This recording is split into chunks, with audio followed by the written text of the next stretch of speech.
I'm Marissa Brown, and this is Artifact 9 for Standard 5.1, ISTE Criterion 16, Accommodate Learners' Differences.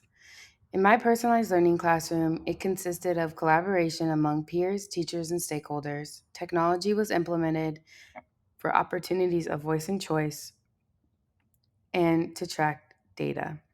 Students often set goals and reflected on their progress. One aspect of personalized learning is competency-based learning, which is a step away from traditional teaching practices that is truly student-centered. Unlike traditional teaching, students continue to work on an area of study until they have shown mastery by showing observable skills. In a traditional setting, students are required to demonstrate mastery at a specific point of the semester, such as at the end of a unit. And this often looks like taking an assessment.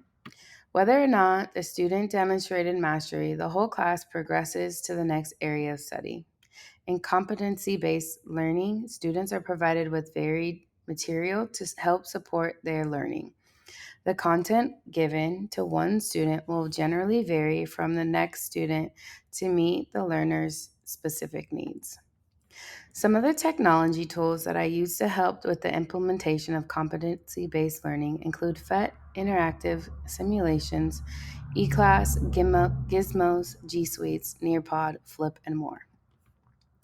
This is the Symbaloo. Students can select articles to read, videos to watch, or select interactive games in order to learn concepts, which supports multimodal learning. In my personalized learning class, I also implemented the use of student-driven or student-centered projects, and these projects started at the beginning of a unit and ended at the end of a unit or when students were ready to submit.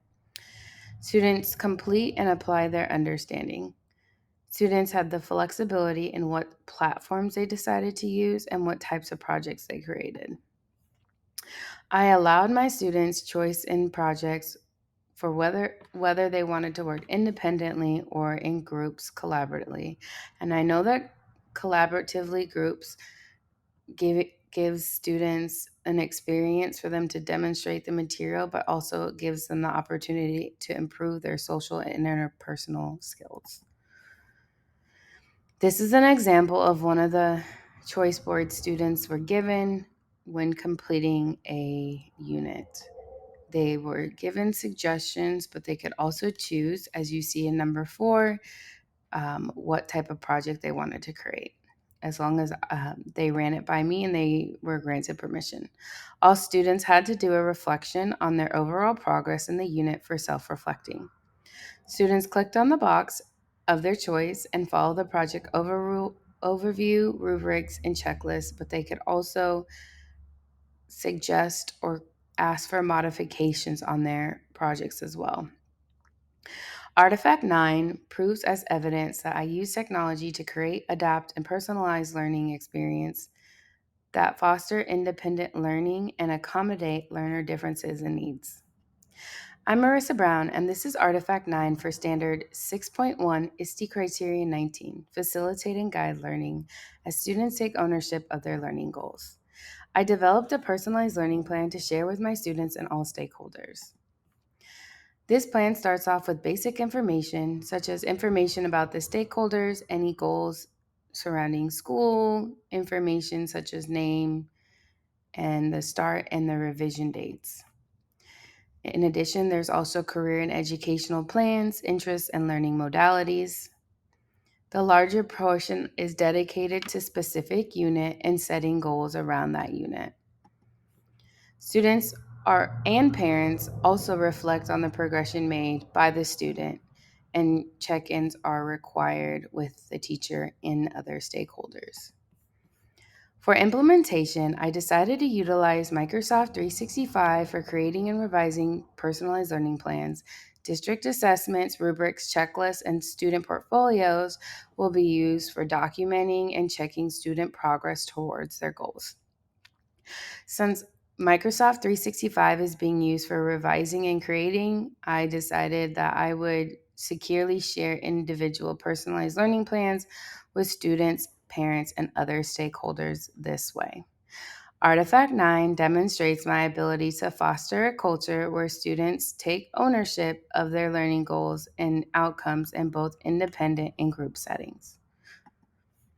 I'm Marissa Brown, and this is Artifact 9 for Standard 6.1, ISTE Criterion 23, provide alternative ways for students to show competency. Students were given voice and choice in demonstrating AKS 9A analyze and interpret data to identify the relationships among wavelength, frequency, and energy in electromagnetic waves and amplitude, loudness, and energy in mechanical waves. Students had to choose one box from each row. Options include websites, infographic, podcasts, or student choice. If students picked you choose, they had to develop a plan and meet with me for approval. These are two separate students that decided to choose to demonstrate their mastery in different ways. Student 1 created a video describing the different types of waves and the parts of the waves by utilizing a whiteboard and a marker. And student 2 created a website showcasing the information. Artifact 9 proves as evidence that I provided alternative ways for students to demonstrate competency and reflect on their learning using technology.